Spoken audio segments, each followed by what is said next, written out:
ক্রিমিনালদের রক্ষাকর্তা বিনীত গোয়েল, আপনার পুলিশ যেভাবে একটা খুন দেখে ইউডি মানে আনন্যাচারাল ডেথ বলেছিলেন, সেখান থেকে প্রমাণিত হয় যে আপনারা খুনিকে আড়াল করার চেষ্টা করছেন।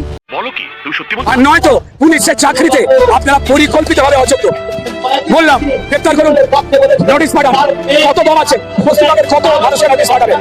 আপনারা প্রমাণ লোপাট করেছেন, তাই তড়িঘড়ি দেহ তাড়াতাড়ি জ্বালিয়ে দিয়েছেন যাতে সেকেন্ড বার পোস্টমর্টম না করা যায়।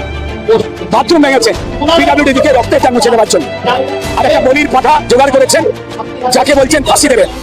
সব খেলা মানুষ বোঝে, কি করবার ট্রেনিং মিলিত করেন, হয় পুলিশের বর্দির সম্মান দিন, আর নাহলে তৃণমূলের ঝান্ডা ধরুন। এই ডাক্তারদের ডাকতে গেছিলেন, কি হয়েছে বুঝে গেছেন, তুলুন আমাকে, কি হবে পশ্চিমবঙ্গে দেখে নিন। দেখুন বন্ধুরা, রুদ্রনীল দাস যেটা বলছে সেটা ঠিকই বলেছে। এই যে আরজি করে যে ঘটনাটা ঘটেছে, মেয়েটার উপরে যে অত্যাচার হয়েছে, তাকে মেরে দেওয়া হয়েছে, এর জন্য আইনত সাজা পাওয়া উচিত। যারা পিছনে হাত হাতে, তাই সবাইকে বলছি তোমরা সবাই আন্দোলনে যাও, আন্দোলনে যোগদান করুন, আর পাপীটা যেন উচিত সাজা পায়।